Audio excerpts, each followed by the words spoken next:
আসসালামু আলাইকুম ওরহমতুল্লাহি ওবরাকাতুহ। 1 মিনিট মাদ্রাসা ইউটিউব চ্যানেলের সম্মানিত দিনী ভাই বোনেরা, আমি আশা করি আল্লাহ তাআলার অশেষ রহমতে আপনারা ভালো আছেন, সুস্থ আছেন। আলহামদুলিল্লাহ। রমজান মাসের গত জুমার দিন একটা ছোট্ট দোয়ার আমল, মনের নেক আশা পূরণের আমল করেছিলাম। রব্বুল আলামিন আল্লাহ তাআলা আমাদের মনের নেক আশা পূরণ করে দিয়েছেন, আলহামদুলিল্লাহ।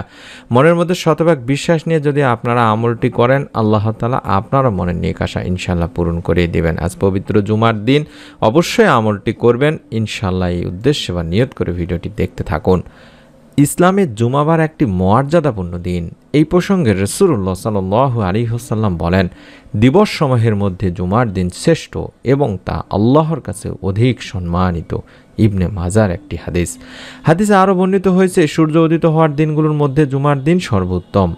এই দিনে আদম আলাইহিস সালামকে সৃষ্টি করা হয়েছে, এই দিনে তাকে জান্নাতে প্রবেশ করানো হয়েছে এবং এই দিনে তাকে জান্নাত থেকে বের করা হয়েছে। সহিহ মুসলিম শরীফের হাদিস।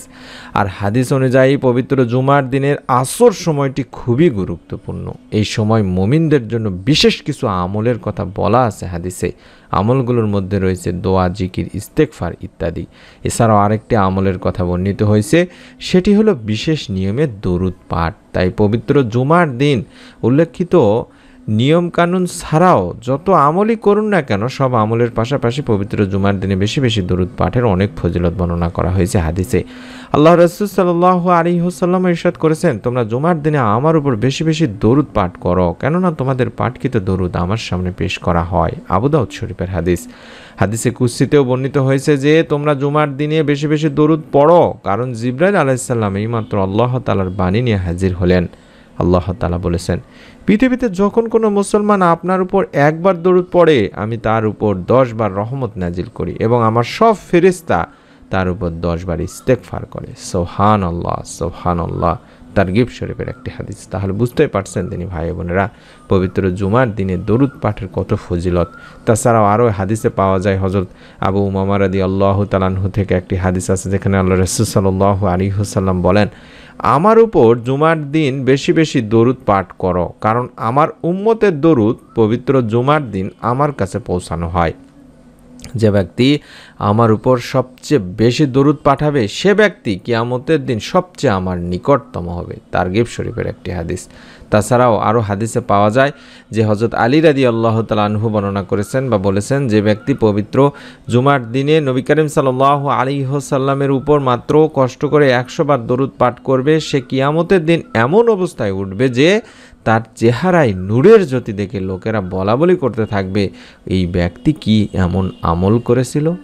সুবহানাল্লাহ, সুবহানাল্লাহ। সুতরাং হাদিসে উল্লেখিত ফজিলত লাভের জন্য হলেও বিশেষ করে পবিত্র জুমার দিনে আপনি আপনার পরিবারের ছোট বড় বৃদ্ধ সকলকেই বেশি বেশি দরুদ পাঠ করার কথা বলে দেবেন দিনী ভাই বোনেরা। আমি আশা করছি আপনারা বেশি বেশি দরুদ পাঠপূর্বক পবিত্র জুমার দিনে যে গুরুত্বপূর্ণ সময়, যেটা আসর থেকে শুরু করে মাগরিব পর্যন্ত অর্থাৎ ইফতারের আগ পর্যন্ত, এই সময়টিতে আমরা বেশি বেশি দরুদ পাঠপূর্বক একটা মনের নেক আশা পূরণের পরীক্ষিত কবুল হওয়া দোয়া পাঠ করব। জুমাবারে একটি সময় দোয়া কবুলের কথা বলা হয়েছে হাদিসে। আবু হুরায়রা রাদিয়াল্লাহু তাআলা আনহু বলেন, রাসূল পাক সাল্লাল্লাহু আলাইহি ওয়াসাল্লাম বলেছেন, জুমার দিনে এমন একটি সময় আছে, সেই সময়টায় যদি কোনো মুসলিম নামাজ আদায়রত অবস্থায় থাকে এবং আল্লাহ পাকের কাছে কিছু চায়, আল্লাহ অবশ্যই তার সে চাহিদা বা দোয়া কবুল করবেন। এবং এরপর রাসূল পাক সাল্লাল্লাহু আলাইহি ওয়াসাল্লাম তার হাত দিয়ে ইশারা করে সময়টির সংক্ষিপ্ততার ইঙ্গিত দেন। বুখারী শরীফের একটি হাদিস। এছাড়াও হাদিসে জাবের ইবনে আব্দুল্লাহ রাদিয়াল্লাহু তাআলা আনহু থেকে বর্ণনা করা হয়েছে, যেখানে আল্লাহ রাসূল সাল্লাল্লাহু আলাইহি ওয়াসাল্লাম বলেছেন, পবিত্র জুমার দিনে 12 ঘন্টার মধ্যে এমন একটি মুহূর্ত রয়েছে, যদি কোনো মুসলিম এই সময় আল্লাহ পাকের কাছে কিছু প্রার্থনা করে, তাহলে মহান ও সর্বশক্তিমান আল্লাহ পাক তাকে তা দান করেন।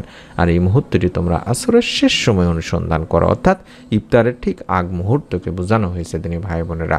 আমরা অন্তত এখন থেকেই শুরু করব, ইফতারের আগ পর্যন্ত এই ছোট্ট মনের নেক আশা পূরণের দোয়াটি করব। আল্লাহ তাআলা বলেন, নিশ্চয়ই মানুষকে সৃষ্টি করা হয়েছে অস্থির করে, যখন তাকে বিপদ স্পর্শ করে তখন সে হয়ে পড়ে অতি মাত্রায় উৎকণ্ঠিত।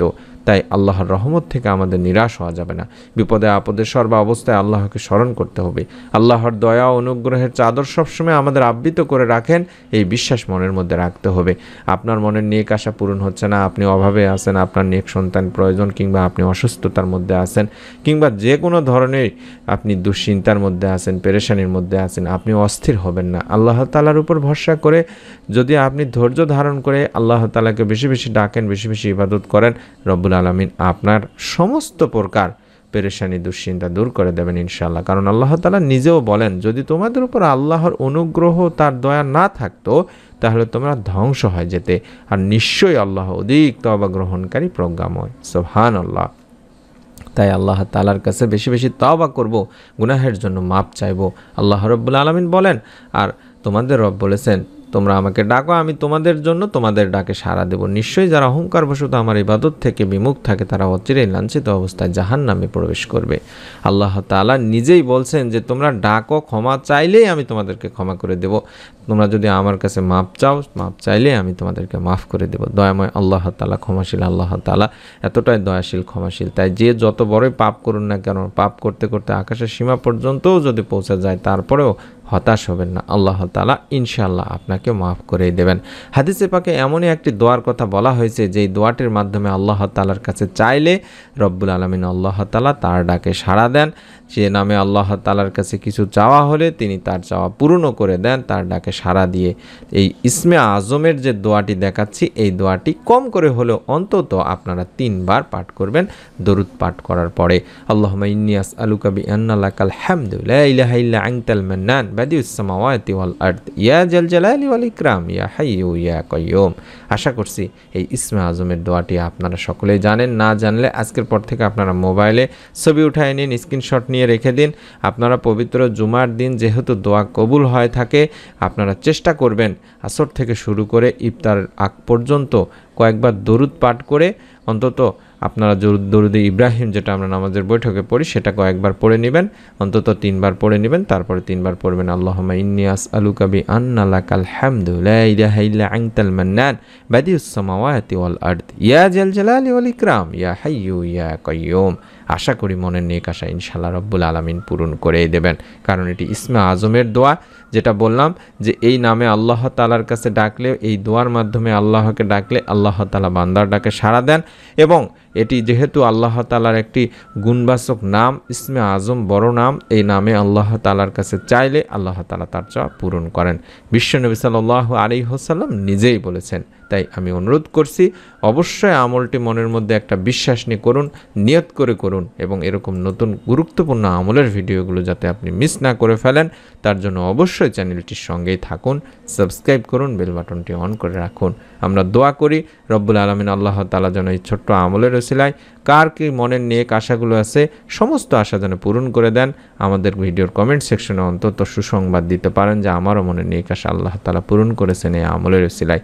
অসংখ্য দিনী ভাই বোন এই আমলটি করে ফল পেয়েছেন, আপনারাও পাবেন ইনশাআল্লাহ। নতুন ভিডিও দেখার আমন্ত্রণ জানাচ্ছি। আসসালামু আলাইকুম ওয়া রাহমাতুল্লাহি ওয়া বারাকাতুহু।